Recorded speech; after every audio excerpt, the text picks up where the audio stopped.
this week we've been talking about space, and with us doing animals, I thought we would go over environments and how to draw backgrounds and stuff like that, because that can get neglected when we just focus on drawing the animal itself. So we are going to focus today on trying to create three-dimensional space on a flat piece of paper. So we have to employ some tricks to create the illusion of space, even though the paper is flat. So this is a little doodle I did for a completely different class, but we're going to use it for here, this one. So the main thing that I think about when I think about drawing backgrounds is layers. I want to put things into layers. So I have a foreground layer. If anyone's done photography, you're probably familiar with a foreground layer. That's everything in front, right? So this cactus thing and all this area over here is the foreground layer. Midground layer, everything in the middle. So all this stuff, all the green over here, and then these little hills. Midground layer. And then background layer, everything in the back, right? So usually the sky, mountains or whatever, but everything pushed to the way back. So if we have three layers, it gives the illusion of space. Sometimes you can have two layers, sometimes you can have more. Usually if I was going to drop an animal in here, it'd either be in the foreground or be in the midground somewhere, you know. But you could have animals in the background hanging out just to make the space seem more populated. But we're just going to focus on the background for right now. I'm going to cover here. So for our layers, we want to manage what's in front and then what's in back. And we have a variety of ways to do that.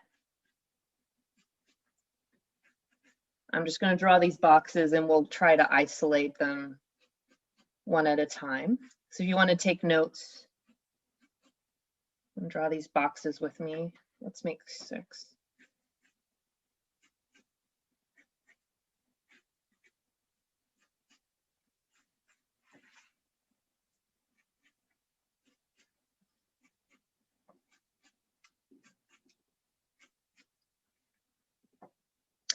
Okay, so if I want to show that one thing is in front and another thing is in back, one thing I can do is change the placement of them. So I'm going to draw 2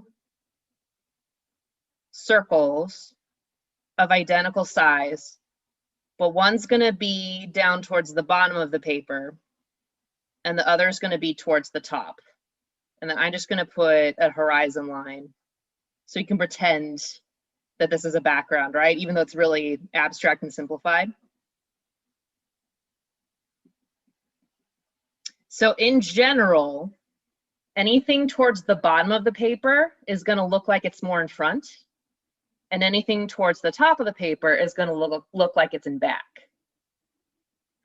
If I want to make this even more obvious, I can change the size. So instead of making it the same size ball, I'm going to make this one a smaller ball.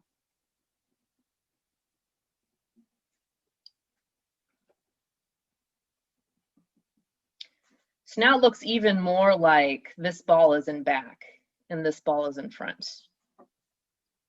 This is because of perspective. You may or may not have had some classes on perspective, but you know, if you're driving on the road and you see a row of like telephone poles or light poles or something like that, the ones that are closest to you seem really tall, and the ones that are further away seem to get smaller and smaller and smaller. That's perspective. So just things that are further away are going to seem smaller, and then closer to you are going to seem larger. Another thing we can do is overlap, right? So I'm gonna draw these balls again. This ball's in front, and then little ball's gonna be in back, and I'm gonna overlap them. So we can tell just how they're overlapped. One is in front of the other. And I did this on here with the cactus. The cactus is tall enough that it covers the entire midground layer and overlaps this layer, right? So I usually try to pick at least one object that will overlap over different layers, so you can tell that this is in front.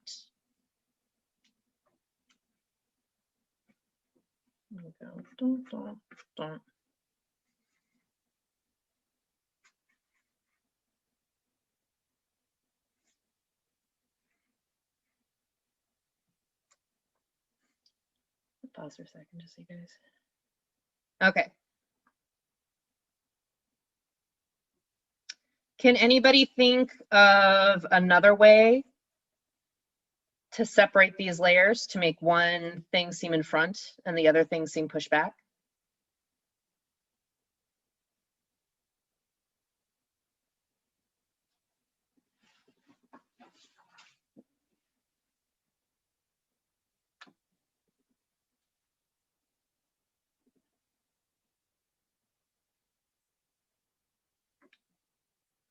Can compare this layer up here with the background. What's different? One thing is value. And I know we haven't talked about value a lot. I think that's actually next week's theme. But value just means how dark and how light something is. So if you look here, these colors are darker, and then these mountains over here are lighter. They tend to be lighter.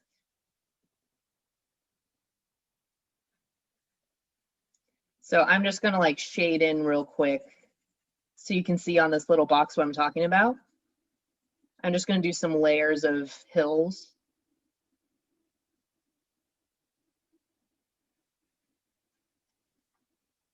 The darker ones are gonna seem like they're in front of the lighter ones. This is gonna be really messy. Let's do one more. Get them even more layered.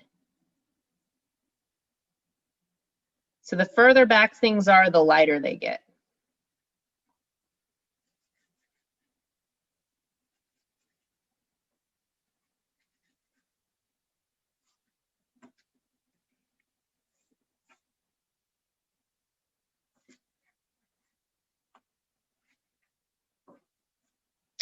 The next one I want to talk about is color.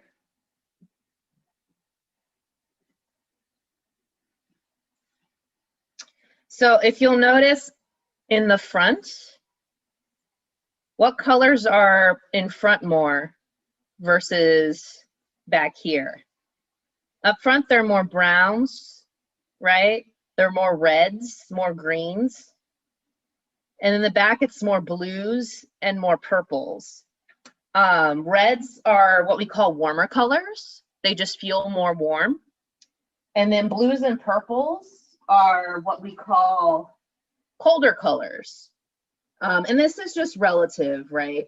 It just depends on what we have next to each other. Let's just throw some red on here, make this more warm.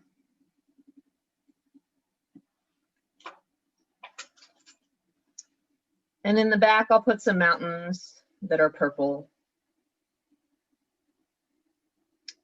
So again, if you're ever driving and you look off into the distance, you might see some mountains through the clouds, and they're gonna look very, very blue or very, very purple. This is called atmospheric perspective.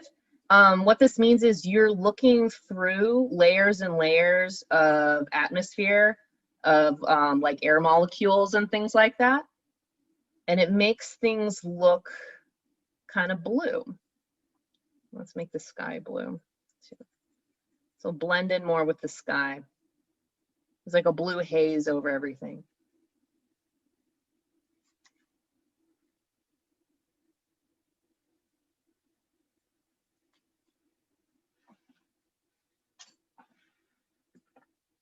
So warmer colors go on layers in the front. Colder colors go on layers in the back.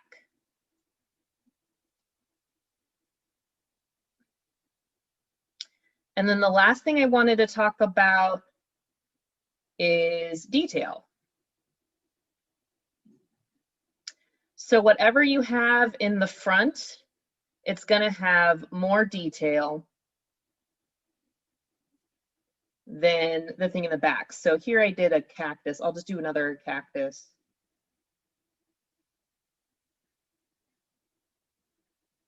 Wonky cactus shape. There we go.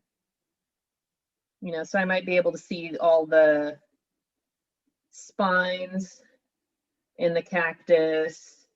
You know, if there's little flowers around it or something. See all the rocks.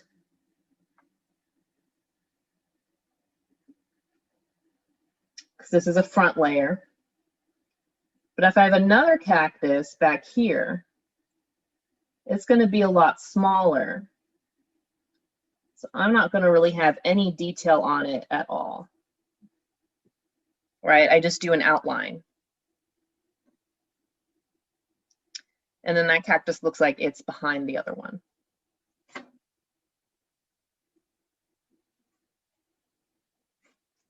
So these are just general rules, no matter what kind of environment you're drawing. Think about these 6 things when you're doing your layers. If it's lower towards the bottom, bigger, darker, warmer, and more detailed, it's going to be in the front. And if you want to push it to the back for your background layer, it'll be higher, smaller, lighter, cooler colors, and then less detail. All right. I'm going to leave that up for a second, just in case we're not done taking our notes. There we go. Are there any questions so far on our background layers? Okay. So I'm going to pull back the camera. What we're going to do is I'm going to have you guys pick a drawing that you already did. I'm just going to do this goat from last time. And we're just going to draw a background around this animal. If you want to do, you can really pick whatever you want. If you don't want to do an animal for this one, if you want to do something else, you can do something else. But pick a drawing of a thing that you've already done, just so we can focus on the background for today. And then I couldn't quite erase my little notes off to the side. So I'm just going to trace this goat onto this piece of paper. So while I'm tracing this, you guys can find a drawing that you would like to do. I just want a clean start here.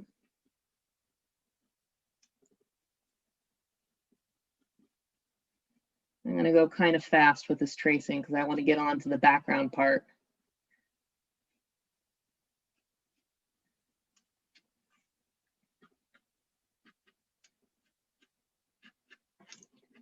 Very, very light.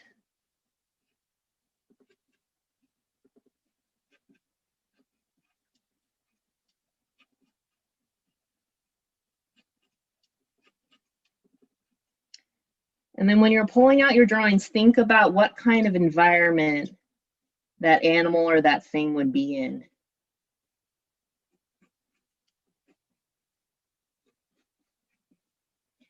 I got a goat, so it'd probably be in some like Rocky Mountains or something. You might have a desert creature or a forest creature. You know, would they be indoors? Would they be outdoors?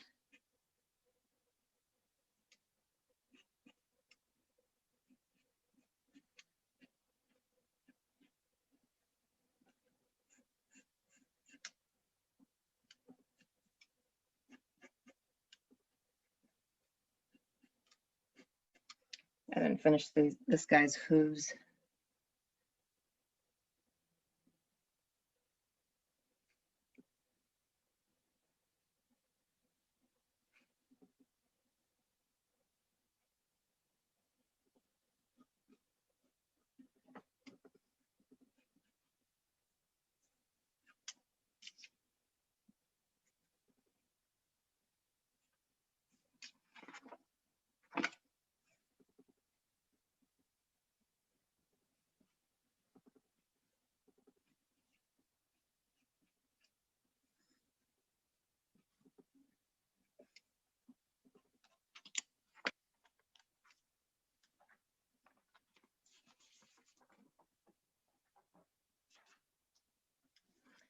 All right, so let's say that this is my finished drawing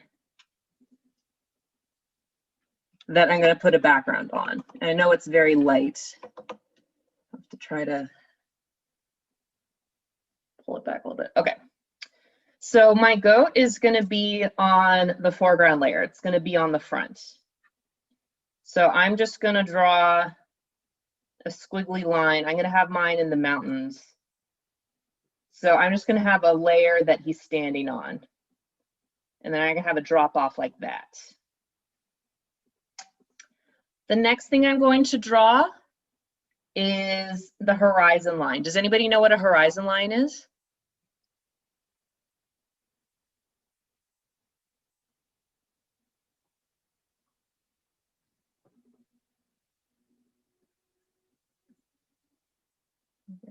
So a horizon line separates, yeah. Thank you, dear. It's where the sky meets the ground / water. If you're doing like an ocean or a lake or something like that, the water of the lake kind of counts as the ground.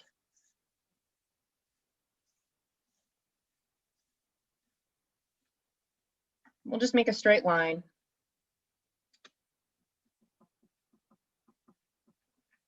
That's our horizon.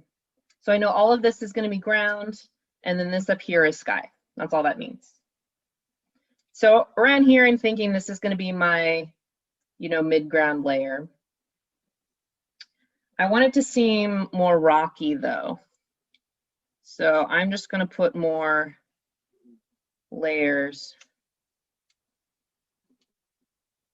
Maybe I have more rocks down here.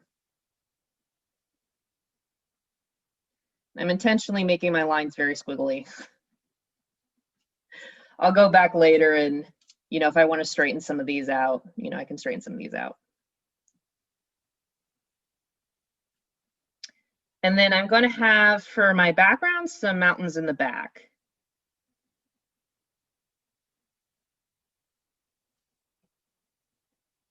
Maybe they come up.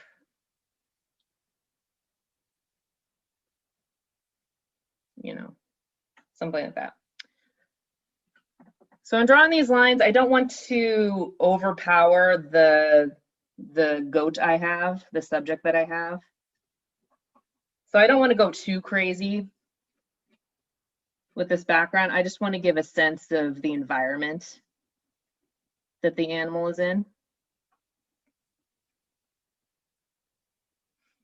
Now, if overlapping, these rocks are going to be on top. So I can erase the horizon line here. Okay. So that's going to be my basis for my background. You make yours to match whatever kind of thing or animal or person that you're drawing around. So if you have an underwater creature, you can still do like rocks and reefs and stuff like that. If you have a forest creature, maybe you have some trees coming up. If you have a desert creature, maybe they're like sand dunes and stuff. Put that down.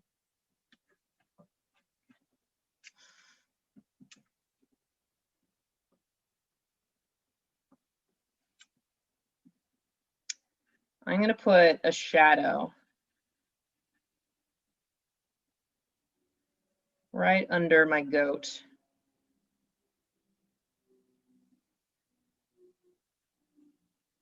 just so he feels like he's standing on something solid.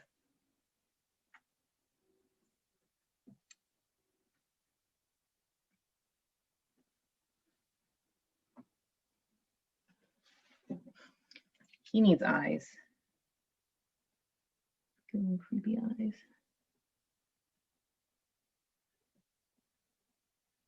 I never gave this guy eyes.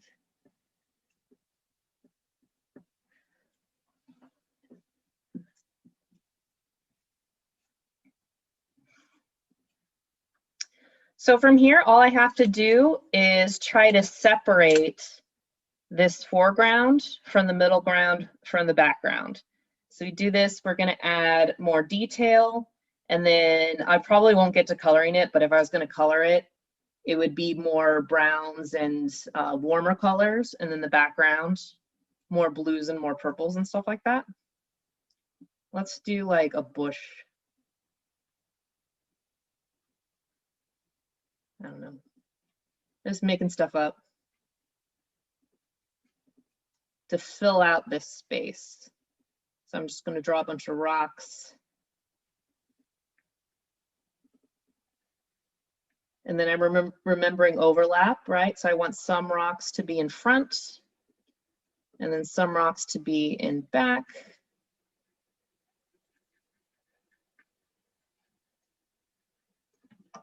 And wherever I think there's a really dark shadow,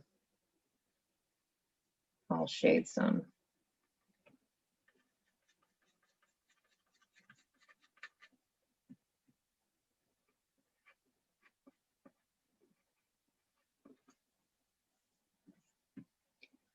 Maybe there's another rock sticking out right here.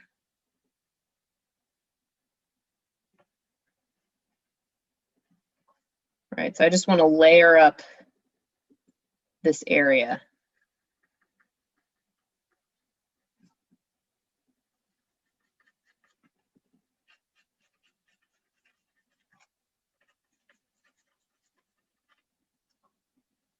And if I don't like how something looks, I can just take it out. Not a big deal.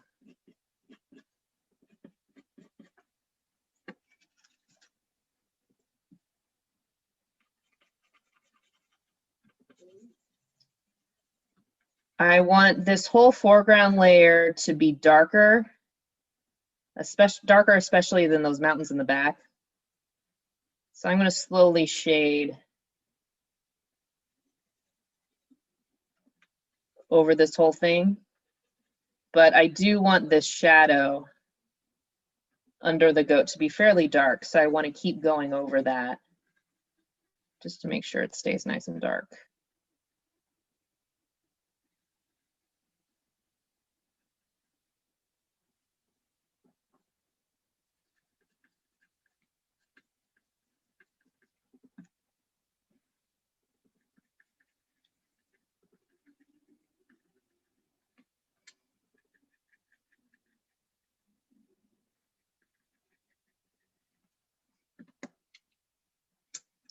I'm starting out loose. Maybe there's like grass things sticking up. So you can have grass growing out in between rocks. Just making stuff up, thinking about what would be there in this area.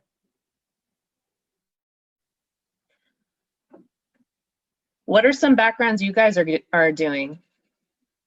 Does anyone want to share what they've picked to do a background?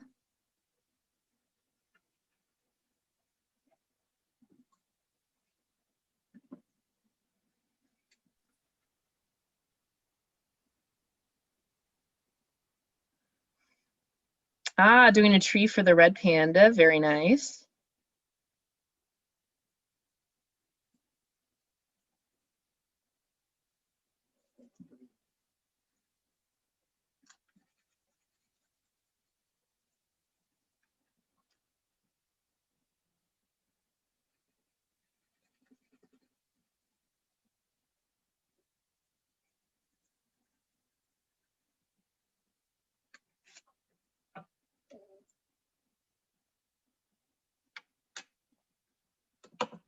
Pull back. So hopefully you can see this on camera.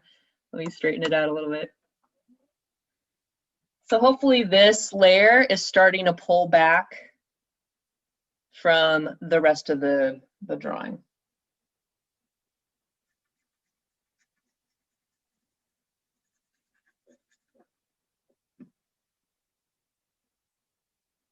Let's put some stuff on this midground layer.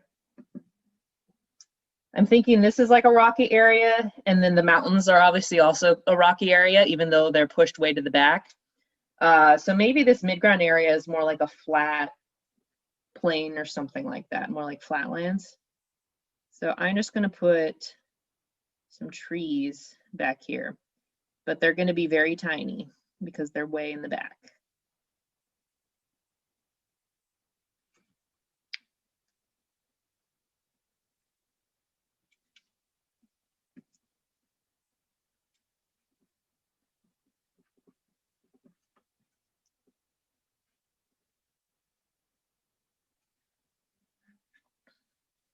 Maybe there are other animals down here.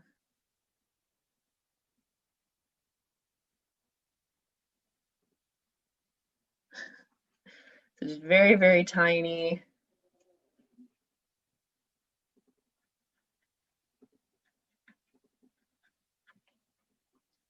Not a lot of detail.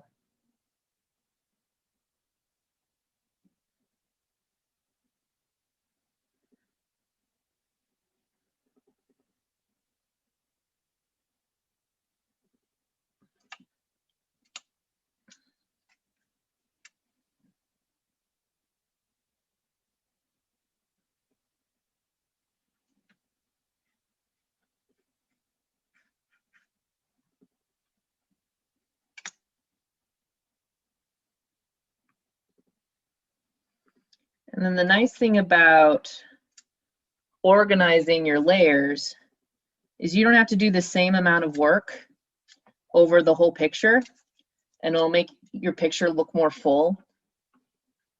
Like if I just put all of my heavy detail stuff down at the front, you know, I can do these little scribbles and just leave them. You know, maybe that's another goat there. It's just some dots. Dots, dots. And then it makes my picture look more full.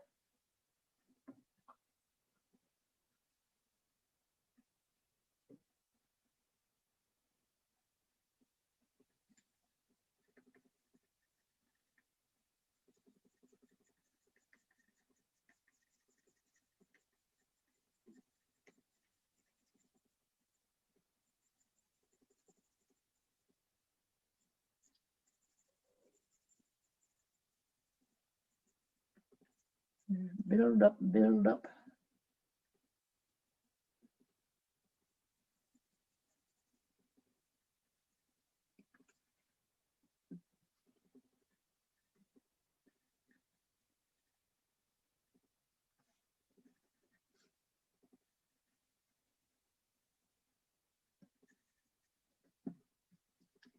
Maybe there's some cracks.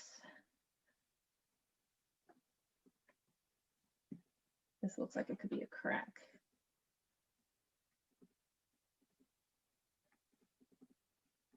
A lot of this stuff I don't plan, I just kind of see what happens.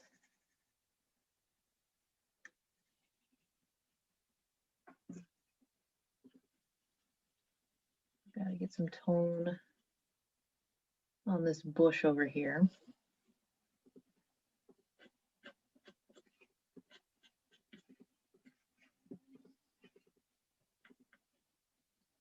Here's a crack.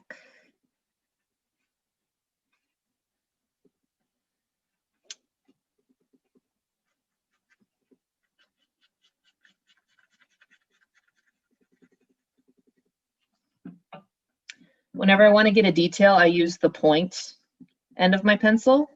And then whenever I want to shade, I turn my pencil so that it's flat and then shade with it. And then I also, I don't know if you guys noticed, but I turn my paper all the time. That's just a habit I got into, but it really helps it like frees you up a little bit. Because if you need a specific angle to get to, you know, there's no reason you have to have your paper locked like this and then twist your wrist around to get to the ankle. You know, you just turn your paper. If you're in a sketchbook, just turn the sketchbook. It's a good habit to get into.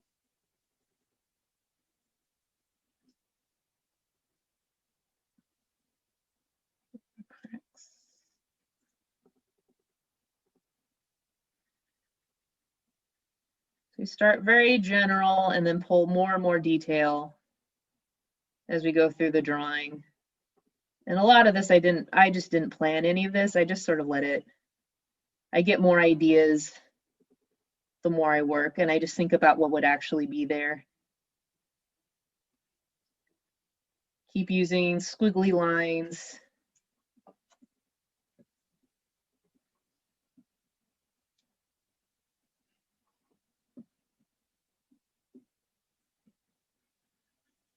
So let's get my mid-ground layer some tone.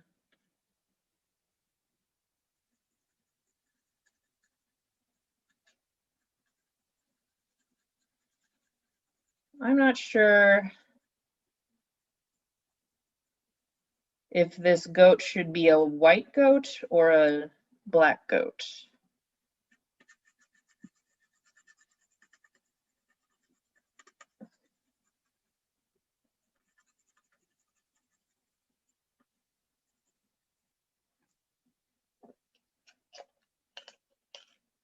What do you guys think? Should I keep this goat light or should I shade it dark?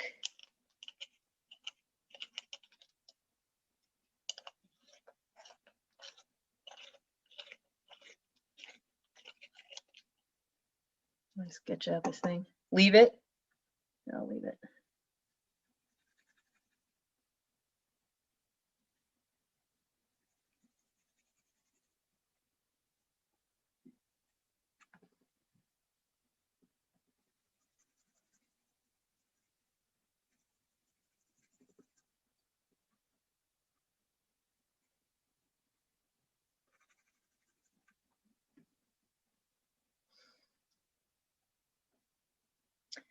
I think what I'll do is I'll just shade the areas that should be in shadow. So I'll go under the belly, just so it doesn't look so much like a cutout on this drawing. But we'll leave it mostly as a white goat.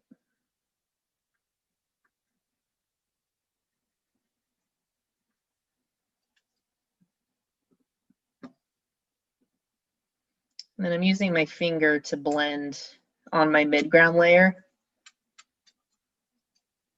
just so they all kind of blend together.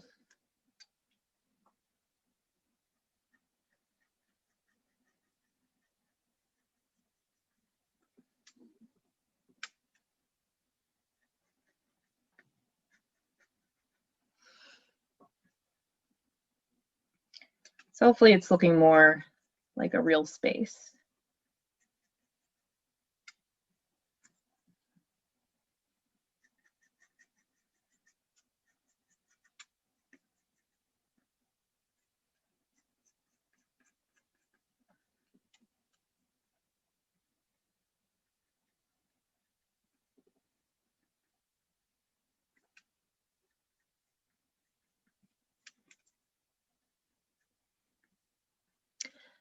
All right, how are you guys doing? Does anyone want to share what backgrounds they're working on so far?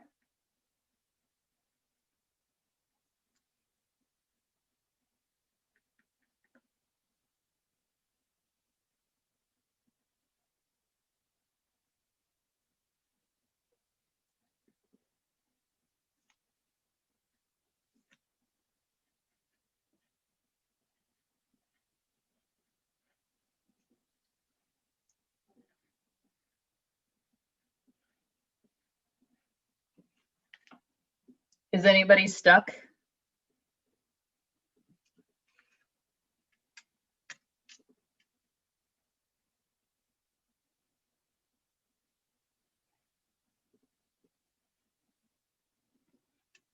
Too dark.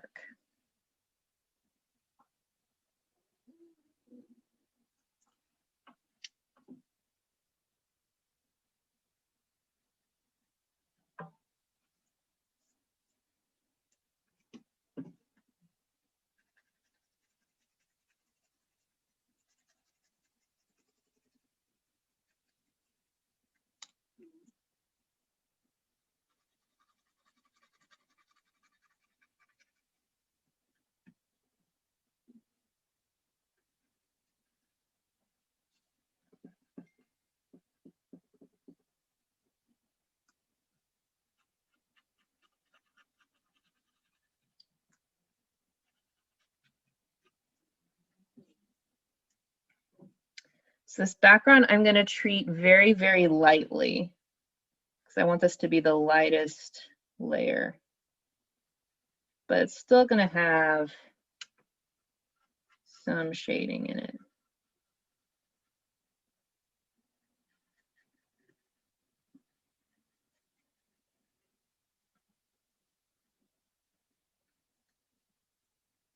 Very light.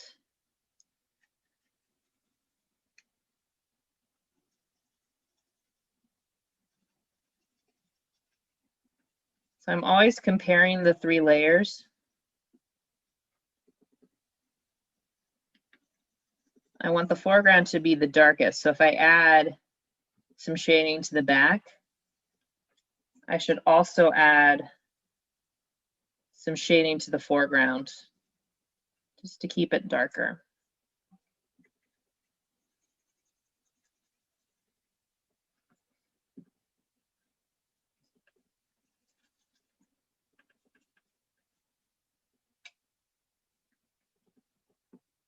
Let's add another kind of rock formation over here.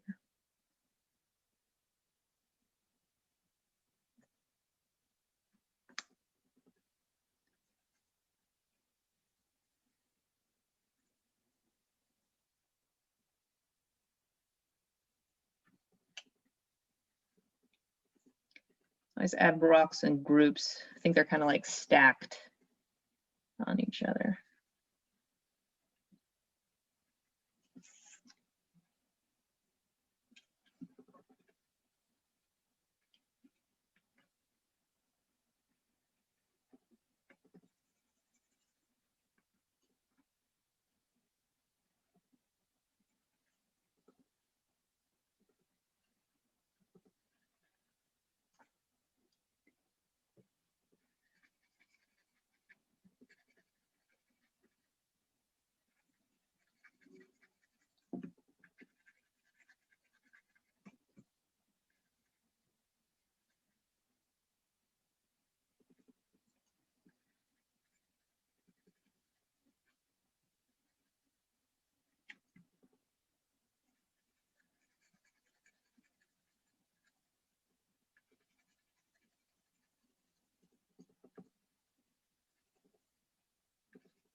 Another good thing to get in the habit of doing is to just lean back from your drawing every once in a while.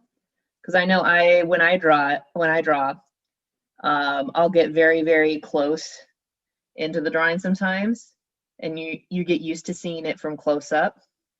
But when people look at your drawing, they're not necessarily going to look at it close up like the way you drew it. They're going to look at it from a little bit further away. So if you lean a little bit further away, you can see how things blend into each other, and it's a little easier to see what things are working and what things aren't working.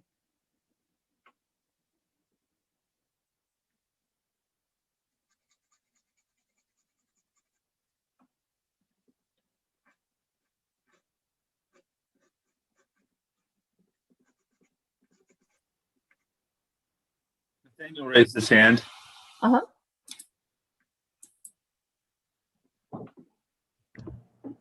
Oh, wow. So what are you using, Nathaniel? Color pencils. Color pencils? That's awesome.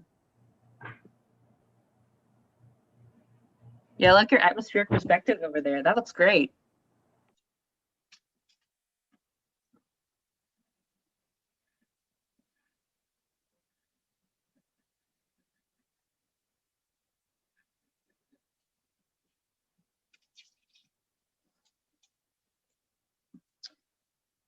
So I don't know about you guys, but I always make smudges when I shade.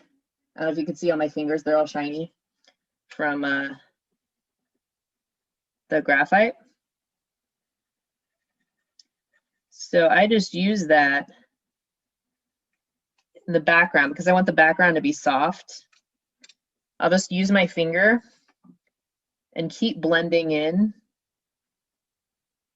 when I start getting smudges, I'll just have that, I'll just work with it, you know, incorporate it into the drawing. Yeah, I'm not a huge fan of blending sticks. I always just use my fingers. So I always have them. Blending sticks are hard for me to control. And I'm messy anyway.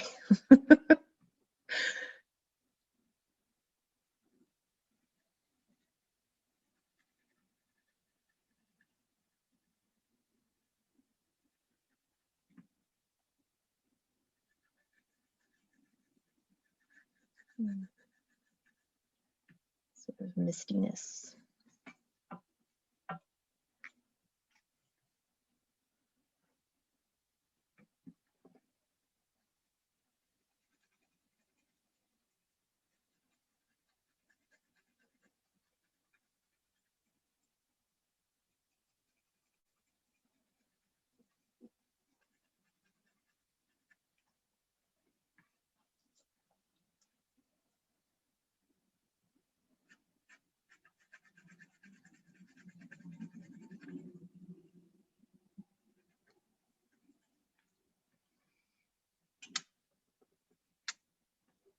So the great thing about the lack of detail and things like the midground layer is if I look back and I think it's blending in too much with the goat, I can just lightly shade in over the whole thing and then it kind of separate out again. Let's make these guys a little darker.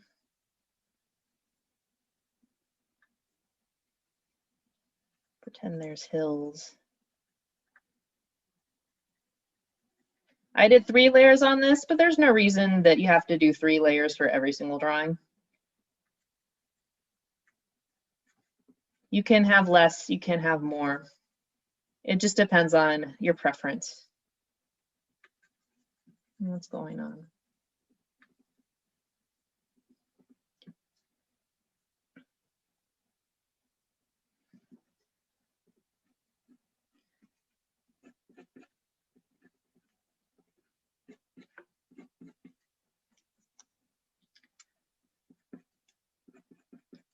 I'm going to go back over the outside contour of this goat and darken it up because I don't want to lose the focus of this goat here.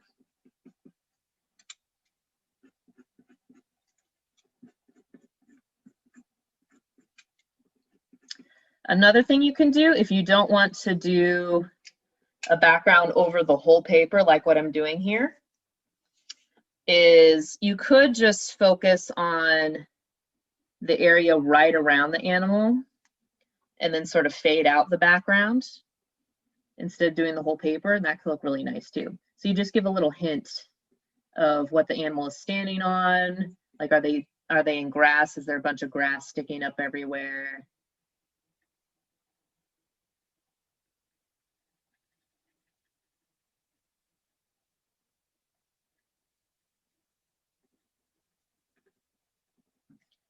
Something to give that feeling of being in a real place. That illusion.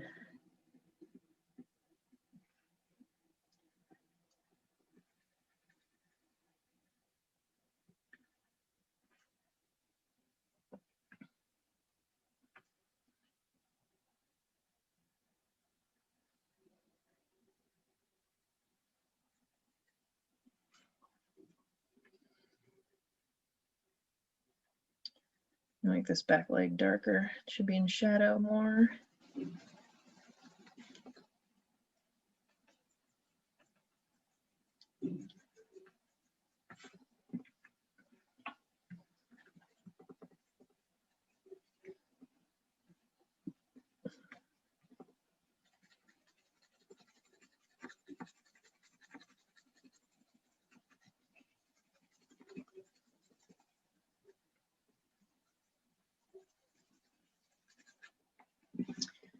And then we're losing the hooves. So I'm just going to put a very, very dark spot under the hooves.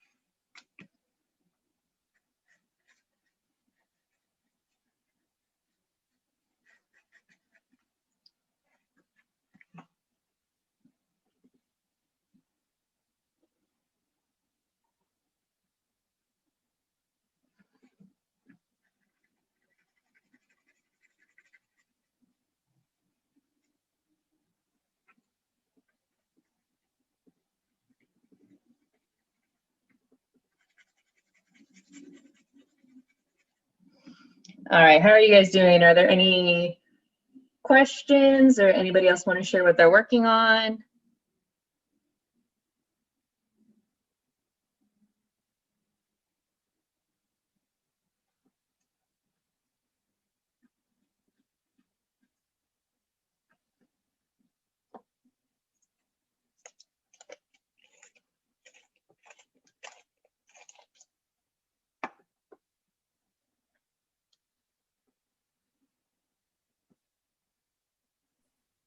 Here's Tater.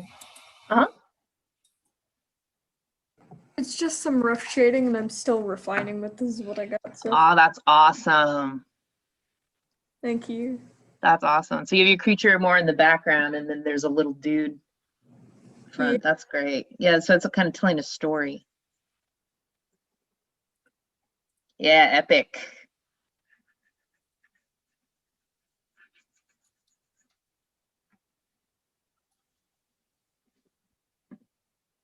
I'm gonna line this up down here. In general, the closer you are to the horizon line, the lighter things get.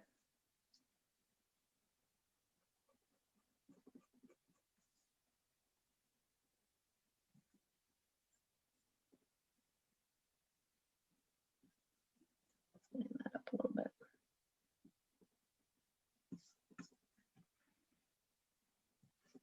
Does anybody else want to share?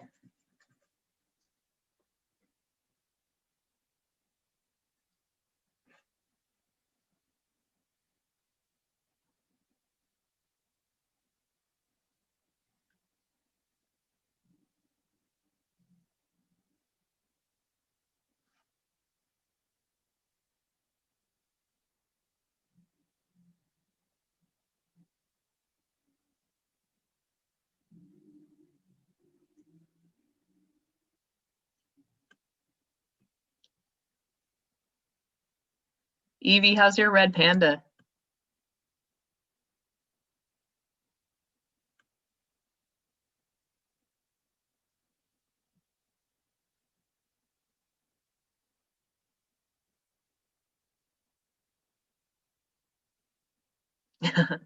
How's the background though?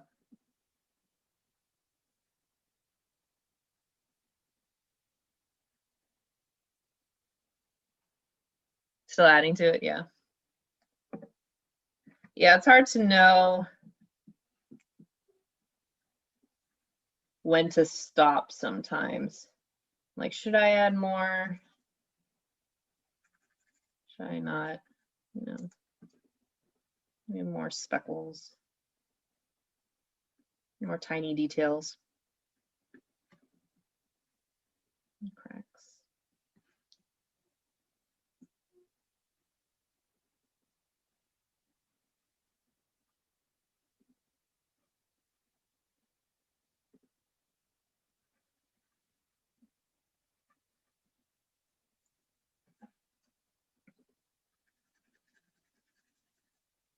That's why I constantly lean back because I don't want to like overtake the whole drawing.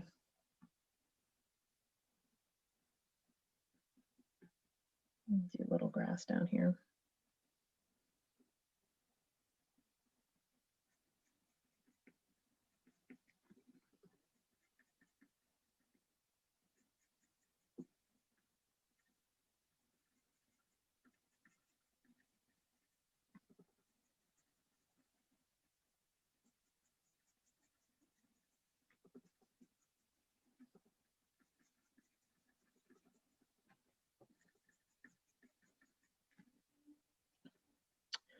Probably do a good segue into next week. Because next week, let me double check. I'm pretty sure next week is value, but I should double check. Yeah. So next week, all week, we're going to do classes exploring value. So the things that we're doing right now with, you know, light, dark shading, that's what we're going to work on next week. So bring all your questions about value, because that's what we're going to practice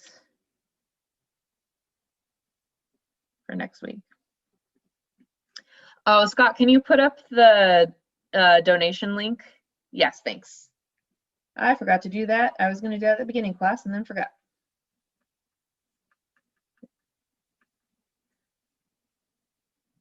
Are there any more questions on perspective or backgrounds?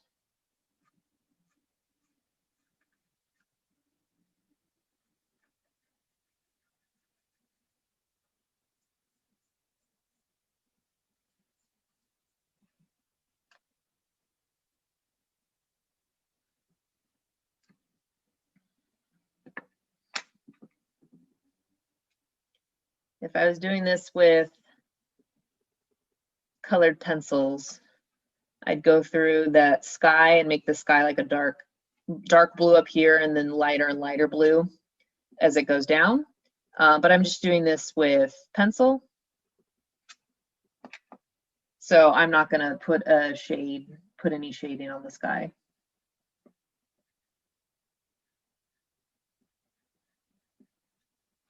Just because I don't want to overtake this goat here. Give him some furry lines.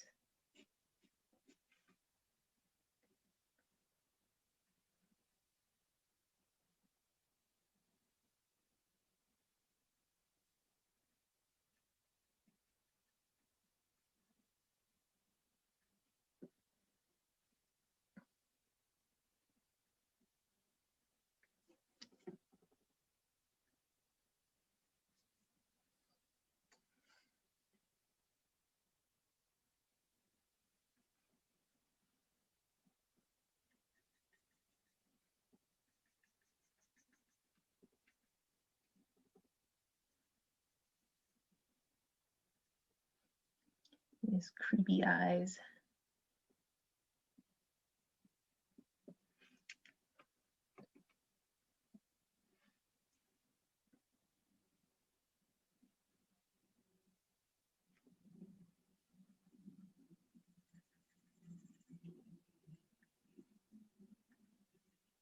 Clusters.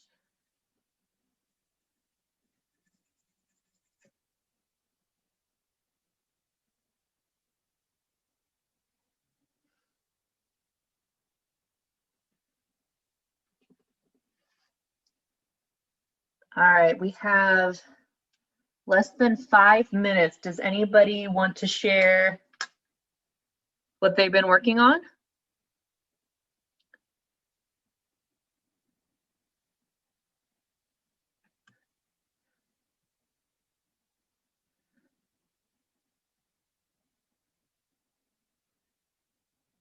Oh.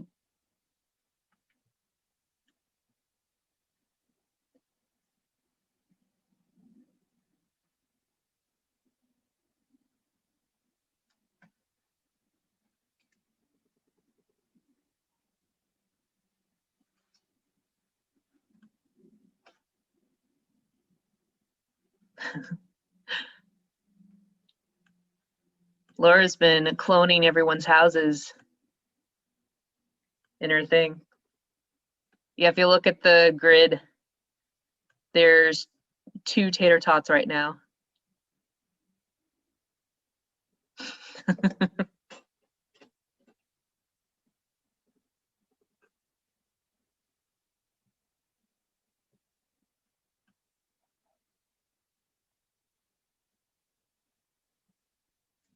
All right, does anybody want to share anything before we sign off?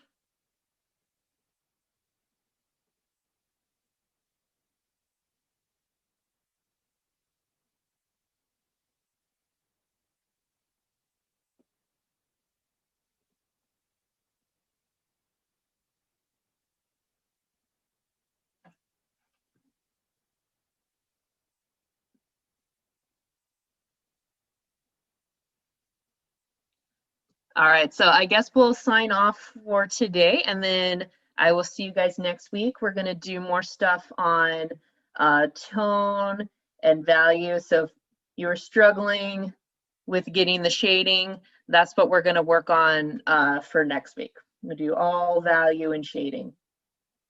So be sure to tune in for that. And then I will see you guys next week. Bye, everyone. Thank you. Bye. Bye, Thank you, Scott. Naylene. Have a nice day. Thanks. Bye, everyone. Bye, everybody.